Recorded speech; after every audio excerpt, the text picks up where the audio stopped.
젓가락질 똑바로 해야 사람 굿이라는 거다. 지금 전 세계 미식계는 동양 문화에 열광하고 있습니다. 일본의 섬세한 나무젓가락 예술과 중국의 우아한 대나무 젓가락 철학이 서구 요리계를 사로잡았죠. 그런데 BBC 푸드앤컬처의 다큐멘터리 한국편 모든 상식을 뒤집어 놓았습니다. 그리고 그 결과는 충격 그 자체였죠. 차가운 금속 막대기 두 개가 어떻게 사람들의 인생을 송두리째 바꿔놓을 수 있었을까요?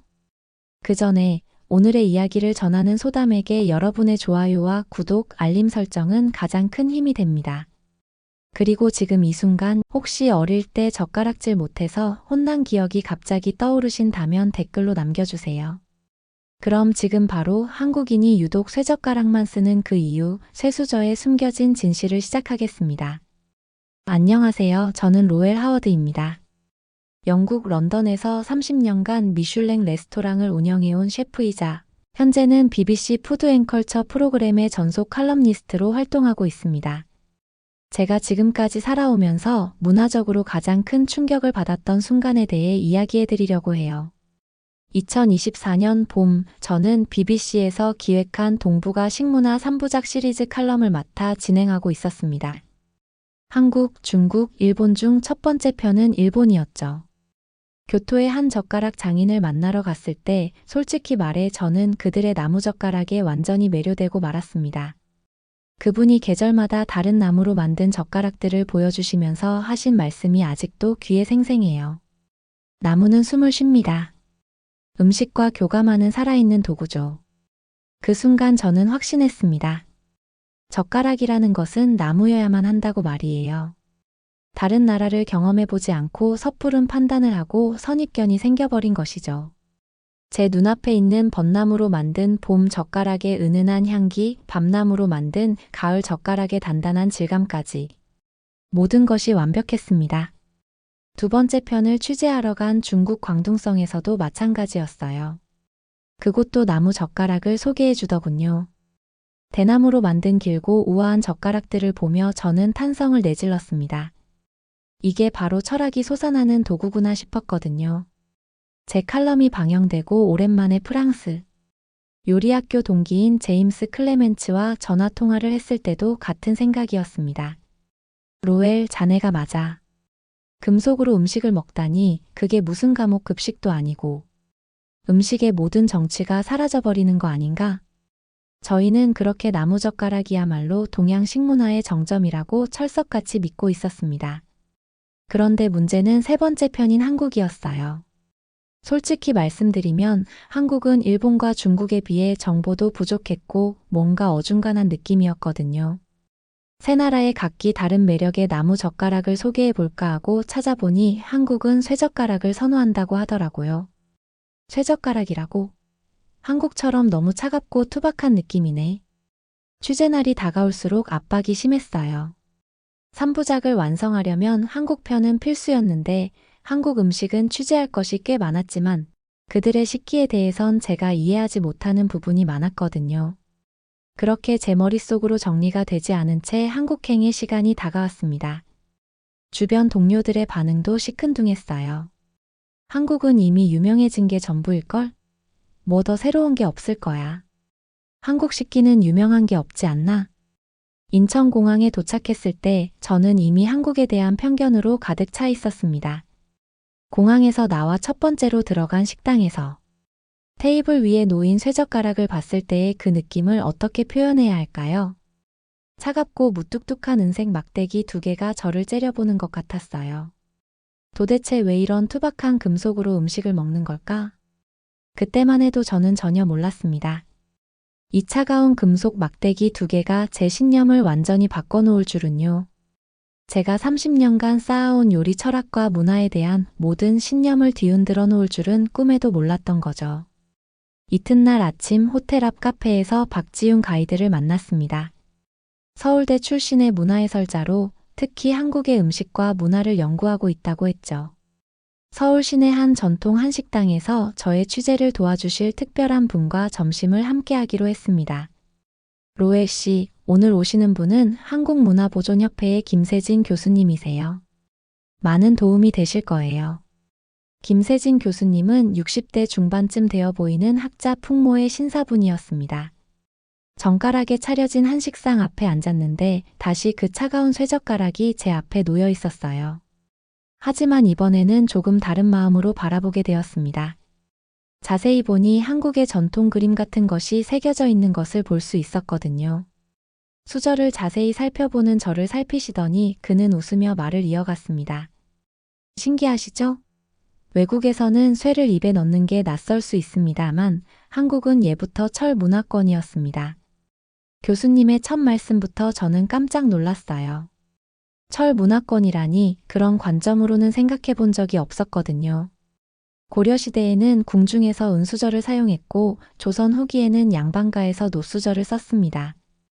이건 단순한 식기가 아니라 신분과 격조의 상징이었어요. 교수님이 가방에서 오래된 사진 몇 장을 꺼내 보여주셨어요. 고려 왕실의 은수저와 조선시대 양반가의 노젓가락 사진이었습니다. 보세요, 이 은젓가락에 새겨진 문양을. 단순한 장식이 아니라 가문의 역사와 철학이 담긴 거예요. 은은 독을 감지하는 기능도 있어서 왕실에서 특히 중요하게 여겼죠. 저는 교수님이 보여주신 그 사진 한 장으로 모든 걸 이해할 수 있었어요. 그리고 그 정교한 문양들을 보며 감탄했습니다. 제가 생각했던 투박한 금속 젓가락과는 완전히 다른 세계였어요. 녹그릇과 쇠수저는 위생과 실용성 그리고 장수까지 연결된 삶의 도구였습니다. 나무나 대나무와 달리 세균이 번식하지 않거든요. 이 말을 듣는 순간 저는 충격을 받았어요. 그동안 제가 그토록 찬양했던 나무젓가락의 위생 문제는 전혀 생각해보지 못했거든요. 더 중요한 건 이겁니다. 쇠는 차가운 물질이지만 오히려 음식 본연의 맛을 해치지 않아요. 나무처럼 향이 스며들지도 않고 오래 사용할 수 있죠. 특히 김치, 젓갈, 된장 같은 발효식품이 많은 한국 음식에는 금속 식기가 필수였어요. 저는 너무 충격이었죠. 단순히 나무냐 쇠냐의 차이가 아니라 음식을 집는 도구마저 한 나라의 문화와 식습관을 모두 반영한 거였어요. 박지훈 씨가 어린 시절 사진을 꺼내 보여주며 덧붙였습니다. 사실 한국에서는 젓가락질이 예의 교육의 첫 번째였어요. 저희 할머니는 제가 어릴 적에 항상 말씀하셨거든요. 젓가락질 못하면 시집도 못 간다고요. 젓가락질부터 잘해야 다 잘한다고 하셨어요. 이에 교수님도 고개를 끄덕이며 말씀하셨죠. 젓가락질은 단순한 기술이 아니라 예절과 인격의 일부였습니다. 젓가락질을 보면 지방 교육이 보인다는 말이 괜히 나온 게 아니에요. 조선시대에는 혼례를 앞둔 처녀들이 젓가락질을 제대로 익히지 못하면 시댁에서 문제 삼기도 했거든요. 하지만 저는 그때까지도 반신반의했어요. 그런데 교수님의 다음 말씀은 정말 충격적이었습니다. 한국에는 숟가락은 배워도 젓가락질은 타고난다는 속담이 있어요. 그만큼 어려운 기술이라는 뜻이죠. 특히 쇠젓가락은 나무젓가락보다 훨씬 까다로워요. 무겁고 미끄러우니까 더 정교한 손목 움직임이 필요하거든요. 한국 아이들은 어릴 때부터 쇠젓가락으로 소근육을 훈련을 한다고 해도 과언이 아니죠. 이게 집중력과 손기술, 예절 감각의 바탕이 된 거예요. 서예, 자수, 목공예 등 한국의 전통 기예가 발달한 것도 어릴 때부터 쇠젓가락으로 단련된 정교한 손놀림 덕분이라고 생각해요. 박지훈 씨의 설명에 따르면 혼례 때 은수저를 물려주는 것도 한국의 오랜 전통이었다고 합니다. 이는 단순한 식기가 아니라 가문의 정신을 이어주는 의미가 담겨 있었죠. 명절이나 기제사 때면 대대로 내려온 젓가락을 꺼내 쓰는 집안들이 많았다고 해요. 또한 한국인들에게는 밥상머리 교육이라는 독특한 문화가 있었습니다. 온 가족이 둘러앉아 밥을 먹으면서 예의범절을 가르치는 것인데 그 중심에 젓가락질이 있었다는 거예요. 이처럼 젓가락은 단순한 식사 도구를 넘어 가정교육과 문화 전승의 핵심 매개체 역할을 했던 것입니다. 교수님이 실제로 쇠젓가락을 들어 시범을 보여주셨어요. 보세요. 젓가락 위쪽을 엄지와 검지로 잡고 아래쪽은 중지로 받쳐야 해요. 손목은 고정하고 손가락만 움직여야 하죠. 이렇게 정확한 자세로 먹어야 어른들이 인정해 주셨어요. 저는 다시 제 앞에 쇠젓가락을 바라봤습니다. 아까 전까지만 해도 차갑고 투박해 보였던 그 금속이 갑자기 한나라의 소중한 문화로 바뀌어 있었어요. 우리는 그저 포크만 잘 들면 됐는데 이렇게 정교하고 깊은 의미가 있을 줄은 몰랐습니다. 쇠젓가락을 다시 집어들었을 때 그 차가운 감촉이 묘하게 숙연하게 느껴졌어요. 마치 몇백 년의 시간이 담긴 도구를 만지고 있는 것 같았습니다. 한국에서는 젓가락을 손끝의 정이라고도 불렀어요. 차가운 금속이지만 그 끝에는 따뜻한 마음이 담겨야 한다는 뜻이죠. 교수님이 마지막으로 해주신 말씀은 지금도 제 가슴에 깊이 새겨져 있어요. 한국인에게 젓가락은 단순한 도구가 아니라 마음을 전하는 선입니다. 어머니가 자식에게 밥을 떠주면서 할머니가 손자에게 반찬을 집어주면서 전해지는 사랑의 매개체죠. 차가운 쇠 끝에 따뜻한 정이 담겨 있거든요. 그 순간 저는 깨달았습니다. 제가 지금까지 얼마나 표면적으로만 문화를 이해하고 있었는지를요. 나무의 따뜻함만 보고 금속의 과학성과 정서적 깊이를 무시했던 제 자신이 얼마나 무지했는지 말이에요. 다음 날 박지윤 씨는 저를 국립민속박물관으로 데려갔습니다. 오늘은 좀 더 깊이 들어가 볼까요? 왜 한국이 금속 식기 문화를 발달시켰는지 과학적으로 알아보죠. 박물관 한국전통식기 전시관에 들어서자마자 저는 입을 다물 수 없었어요. 고려시대 은수저부터 조선시대 계급별 젓가락까지 시대순으로 전시된 금속 식기들이 한눈에 들어왔거든요. 여기 보세요. 이게 고려 왕실에서 사용했던 은젓가락이에요. 박지윤 씨가 가리킨 전시품은 정말 아름다웠습니다. 은으로 만든 젓가락에는 섬세한 문양이 새겨져 있었고 은은한 광택이 몇백 년의 세월을 말해주고 있었어요. 은은 독을 감지하는 기능도 있었거든요. 왕실에서 은수저를 쓴 이유 중 하나죠. 또한 은 자체가 항균 효과가 있어서 위생적이기도 했고요. 박물관 해설사가 더 자세히 설명해 주었습니다. 조선시대에는 신분에 따라 사용하는 젓가락 재질이 달랐어요. 왕실과 최고 양반가는 은, 일반 양반가는 노쇠, 평민은 나무나 대나무를 썼죠. 하지만 조선 후기로 갈수록 중인층까지도 노젓가락을 사용하기 시작했어요. 특히 주목할 점은 한국이 젓가락과 숟가락을 함께 사용하는 유일한 문화권이라는 겁니다. 중국과 일본은 젓가락만 주로 쓰는데 한국은 국물 요리가 발달하면서 숟가락도 필수가 되었죠. 저는 전시된 조선시대 녹그릇 세트를 보며 감탄했어요. 그 황금빛 광택과 우아한 곡선이 어떤 유럽의 은식기보다도 고급스러워 보였거든요. 어제와 오늘 제가 경험한 쇠젓가락 문화를 이해한 것만으로도 저는 이번 칼럼이 얼마나 중요한 피날레가 될지 예상할 수 있었어요. 이어서 우리는 서울대학교 식품안전센터로 이동했습니다. 조철민 박사님을 만나 뵙고 직접 실험을 보여주시기로 하셨거든요. 자, 이제 과학적으로 분석해 보겠습니다. 나무젓가락을 현미경으로 봐보세요. 현미경 모니터에 나타난 나무젓가락의 표면은 충격적이었어요. 섬유질 사이사이에 세균이 번식할 수 있는 무수한 틈들이 보였거든요.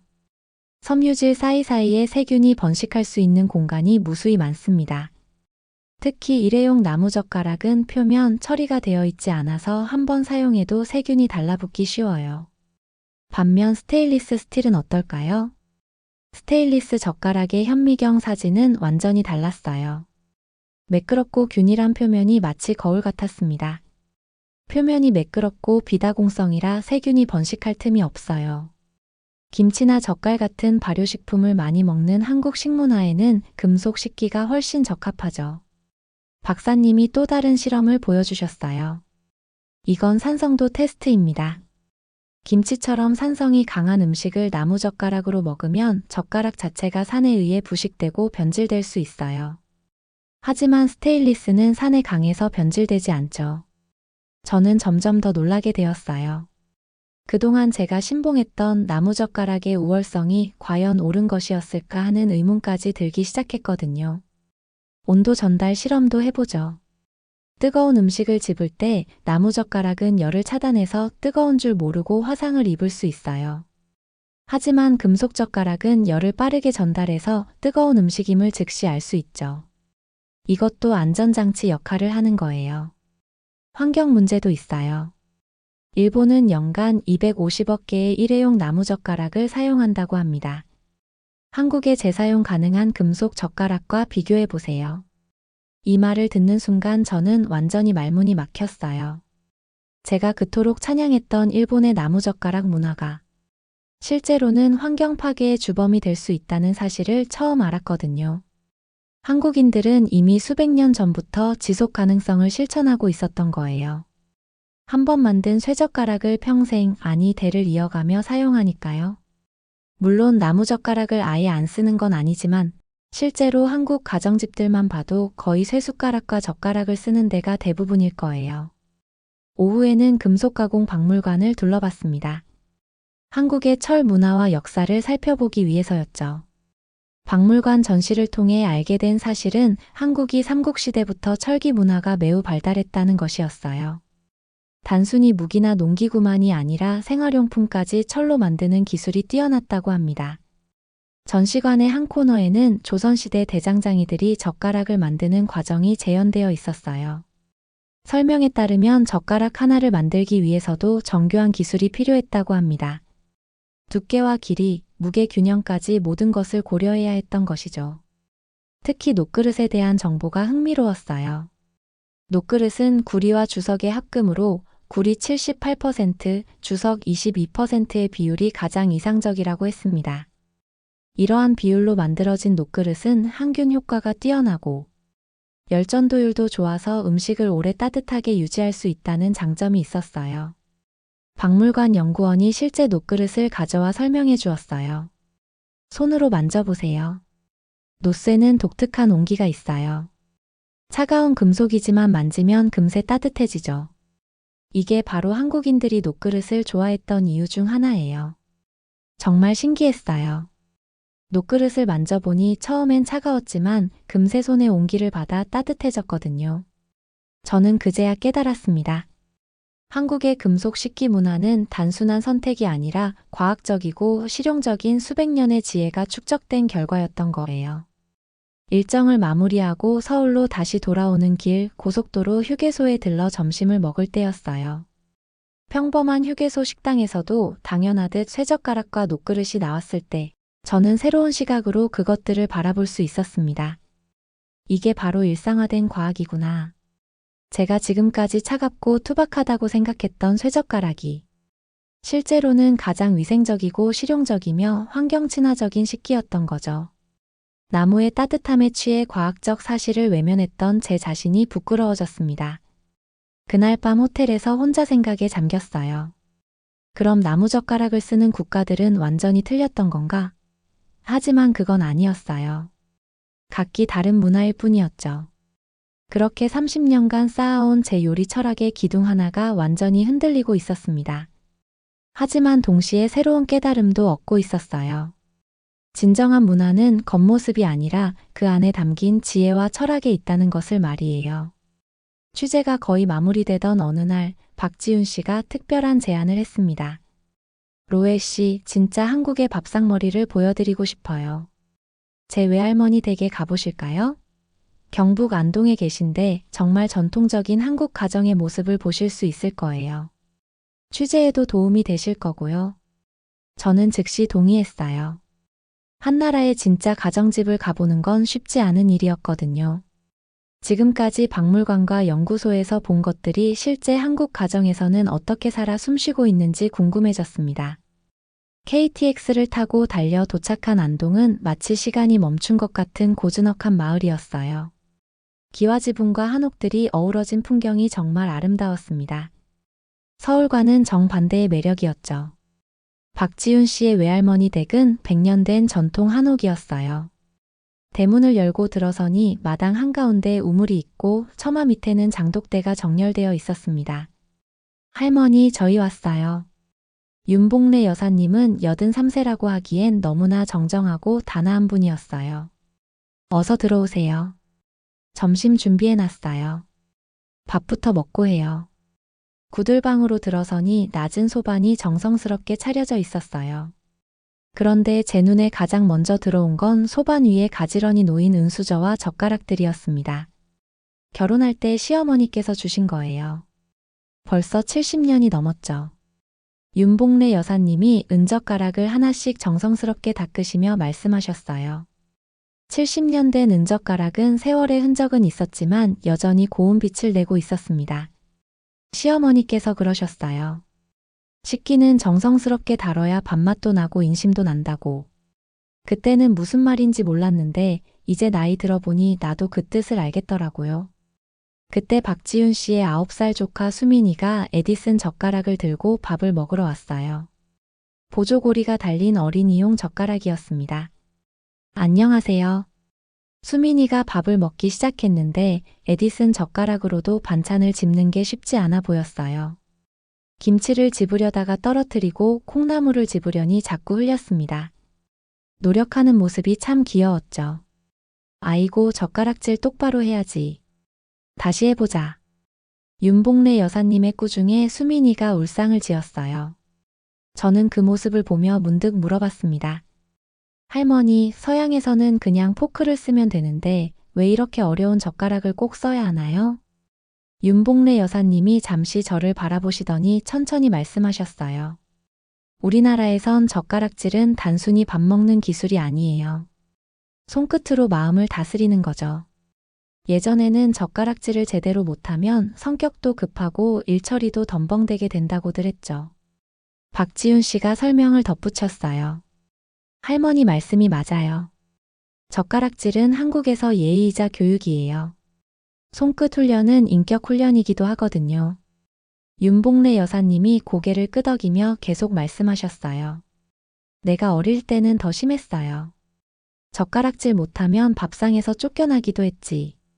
특히 명절 때 어른들 앞에서 밥 먹을 때는 정말 긴장하고 먹었다니까요. 젓가락 하나 잘못 들어도 혼났거든.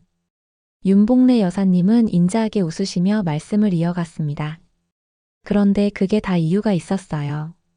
젓가락질을 정확히 하려면 집중해야 하고 참을성도 있어야 하고 정교함도 있어야 하죠. 그런 게 다 사람 태도와 됨됨이와 연결되는 거더라고요. 수민이가 다시 젓가락질을 시도했어요. 이번엔 할머니의 시선을 의식해서인지 더 신중하게 움직였습니다. 그래, 그렇게 천천히. 급하게 하지 말고. 윤복래 여사님이 직접 수민이 옆에 앉아 손을 잡아주며 가르쳐 주셨어요. 젓가락은 마음이야. 마음이 급하면 젓가락도 급해지고 마음이 차분하면 젓가락도 차분해져. 그래서 예부터 젓가락질로 사람의 성품을 봤던 거야. 저는 그 광경을 보며 깊은 감동을 받았어요. 83세의 할머니가 9살 손녀에게 젓가락질을 가르쳐주는 모습에서 한국 문화의 깊이를 느꼈거든요.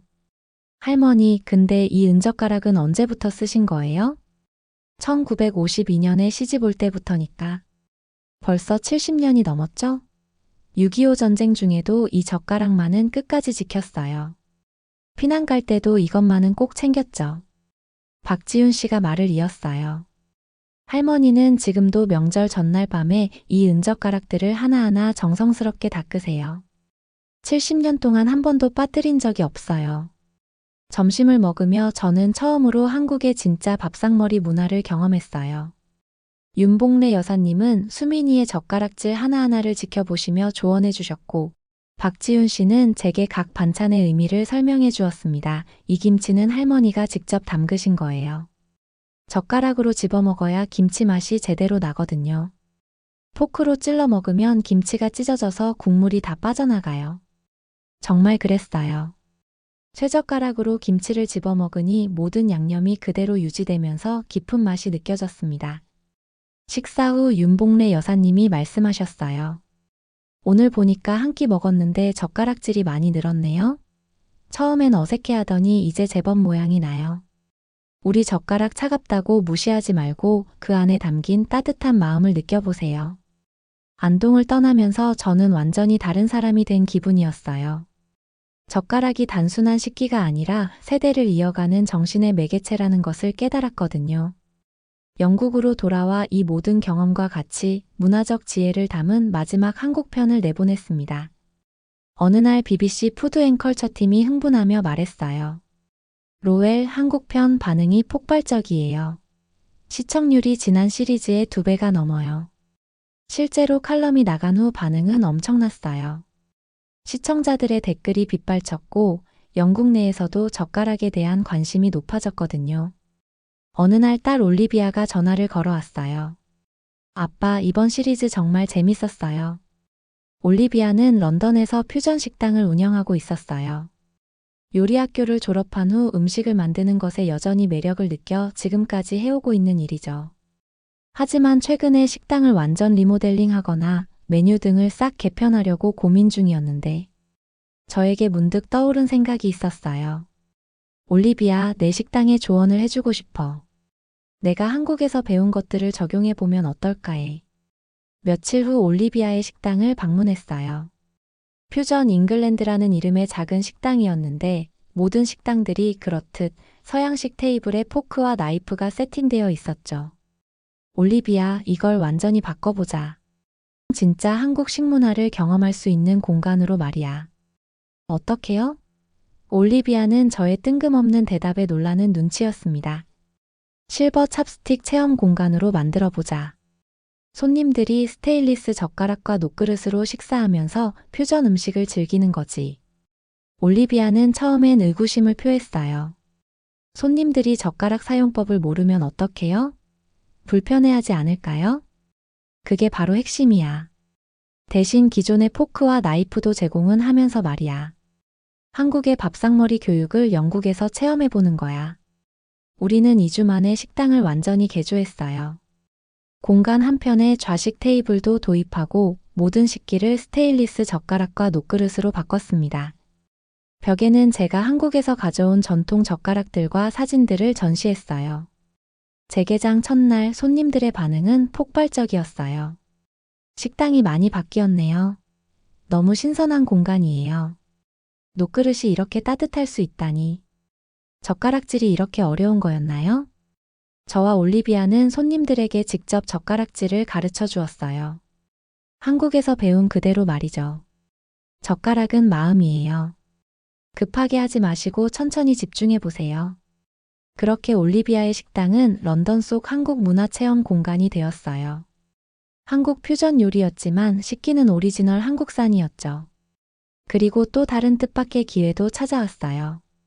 런던의 한 공립초등학교에서 제 칼럼을 읽고 특별 수업 요청이 온 거예요. 로엘 씨, 이번에 취재하신 한국의 문화에 대해 저희 학교에서 특강 형식으로 수업을 해주실 수 있나요? 이번 달 글로벌 데이는 한국이거든요. 해럴드 교장 선생님이 직접 연락을 주셨어요. 첫 수업날 30명의 초등학생들 앞에 섰을 때 저는 긴장되었어요. 하지만 아이들의 호기심 어린 눈빛을 보니 용기가 났습니다. 여러분, 한국 아이들이 왜 젓가락질을 어릴 때 배우는지 아세요? 젓가락질은 손의 소근육을 발달시켜요. 그리고 집중력과 인내심도 기를 수 있죠. 실제로 젓가락 여러 쌍을 챙기고 올리비아가 만들어준 잡채와 백김치를 준비해서 시범을 보여주었어요. 자, 이렇게 잡아보세요. 위쪽 젓가락만 움직이고 아래쪽은 고정시키는 거예요. 아이들이 경쟁하듯 젓가락질에 도전했어요. 처음엔 서툴렀지만 금세 요령을 터득하더라고요. 선생님, 저 잡채 잡았어요. 저도 김치 집었어요. 리암이라는 아이가 특히 재능을 보였어요. 리암 정말 잘하는구나. 한국 아이들보다 더 빨리 배울 것 같은데. 제 칭찬에 리암은 한국 가서 젓가락질 자랑하고 싶다고 말하며 뿌듯해했습니다. 수업이 끝난 후 해럴드 교장 선생님이 흥분해서 말씀하셨어요. 정말 놀라워요. 다른 글로벌 데이 특강 때보다 아이들의 집중력이 평소보다 훨씬 좋았어요. 특히 직접 경험해보고 나눠주신 정보라 아이들이 더 재미있었나 봐요. 선생님께서는 다음 글로벌 데이 한국 때도 다시 한번 특강을 해달로 제안하셨어요. 그렇게 시작된 젓가락 체험 수업은 학교 전체로 퍼져나갔습니다. 다른 반 아이들도 하고 싶다고 했고 학부모들도 관심을 보이더군요. 어느 날 특강 끝난 후 한 학부모가 찾아왔어요. 로엘 씨, 우리 아이가 집에서도 젓가락으로 밥을 먹겠다고 해요. 아이가 이렇게 집중해서 밥을 먹은 적이 처음인 것 같아요. 그때 깨달았어요. 제가 한국에서 받은 감동이 이제 영국 전체로 퍼져나가고 있다는 것을 말이에요. 현재 제 집은 완전히 달라져 있었어요. 거실 한쪽 벽에는 한국에서 가져온 정자탁본이 걸려 있고 그 옆에는 예술작품 같은 한국의 식기가 놓여져 있죠. 하지만 가장 큰 변화는 식탁이었어요. 예전에 높은 다이닝 테이블 옆으로 좌식 테이블 공간도 만들어 놓았고 모든 식기를 스테인리스 젓가락과 노크릇으로 바꿨거든요. 온돌 바닥은 영국집 구조상 불가능했지만 최대한 한국의 밥상머리 분위기를 재현하려고 노력했어요. 할아버지, 밥상머리가 뭐예요? 6살 손녀 클로이가 바닥에 앉아 물어봤어요. 클로이는 에디슨 젓가락으로 젓가락질을 연습하고 있었습니다. 이게 바로 한국식 밥상머리야. 온 가족이 함께 둘러앉아 밥을 먹으면서 이야기도 나누고 서로를 배려하는 거지. 할아버지, 저도 잡채 잘 먹고 싶어요. 클로이가 잡채를 집으려다 자꾸 흘렸어요. 저는 윤복래 할머니가 수민이에게 했던 것처럼 클로이 옆에 앉아 손을 잡아주었습니다. 클로이, 급하게 하지 말고 천천히. 젓가락은 마음이야. 마음이 차분해야 젓가락도 차분해져. 한국에서 배운 그 말을 그대로 손녀에게 전해주니 묘한 감동이 밀려왔어요. 며느리 사라가 부엌에서 나오며 말했어요. 정말 신기해요. 쇠는 차가운데 여기 담긴 음식은 이렇게 따뜻할 수 있다니요. 사라는 처음엔 젓가락 사용을 어려워했지만 지금은 저보다도 능숙하게 젓가락질을 했어요. 사라, 녹그릇의 온기도 느껴봐. 만져보면 금세 따뜻해지지? 참 신기해. 그때 아들 제임스가 들어왔어요. 아버지, 오늘도 젓가락 수업 중이세요? 제임스는 처음엔 회의적이었지만 지금은 가족 젓가락질 시간을 즐기고 있었어요. 제임스, 너도 앉아. 오늘 클로이가 잡채에 도전하고 있어. 온 가족이 좌식 테이블에 둘러앉으니 정말 한국의 밥상머리 같았어요. 녹그릇에 담긴 따뜻한 국물, 스테인리스 젓가락으로 정성스럽게 집어먹는 반찬들, 그리고 무엇보다 가족들이 함께 나누는 대화가 있었거든요. 할아버지, 젓가락으로 먹으니까 밥이 더 맛있어요. 클로이의 말에 저는 미소를 지었어요. 왜 그럴까? 더 집중하게 되는 것 같아요. 포크로 먹을 땐 빨리빨리 먹었는데 젓가락으로 먹으니까 천천히 씹게 돼요.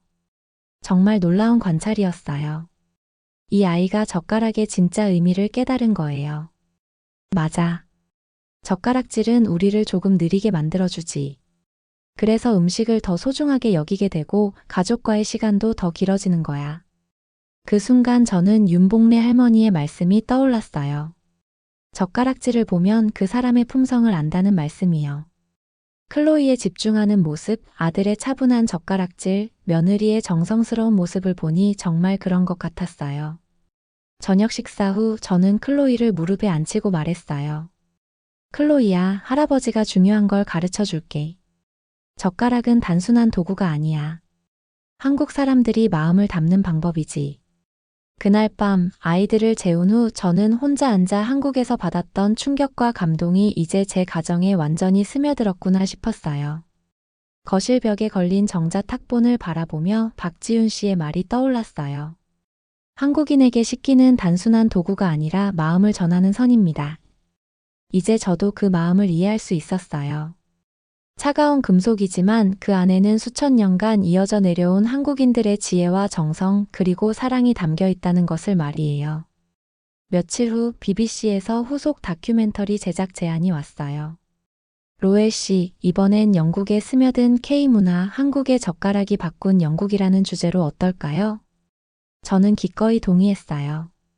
제가 받은 감동을 더 많은 사람들과 나누고 싶었거든요. 젓가락 하나가 바꾼 제 인생, 그리고 제 가족의 삶. 정말 놀라운 변화였어요. 차가운 금속 막대기 2개에서 시작된 이 여정을 통해 저는 한국인들의 깊은 지혜와 몇천 년을 이어온 정신을 배웠습니다. 젓가락질 하나에도 담긴 인격 교육, 세대를 이어가는 사랑, 그리고 과학적 사고까지. 이 모든 것들이 제게는 인생의 전환점이 되었어요. 앞으로도 저는 이 소중한 한국 문화의 정신을 더 많은 사람들에게 전하며 살아갈 것입니다. 여러분, 오늘의 사연 어떻게 들으셨나요?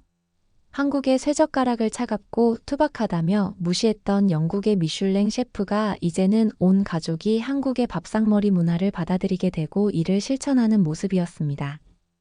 우리가 당연하게 여기고 있던 젓가락질, 밥상머리 교육, 그리고 쇠젓가락의 과학적 우수성이 얼마나 자랑스러운 문화유산인지 다시 한번 생각해보게 되는 시간이었습니다.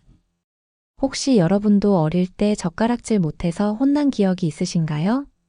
댓글로 여러분의 젓가락질 추억담을 들려주세요. 그럼 지금까지 소박하지만 깊은 정이 담긴 이야기, 감동상자 그리고 소담이었습니다.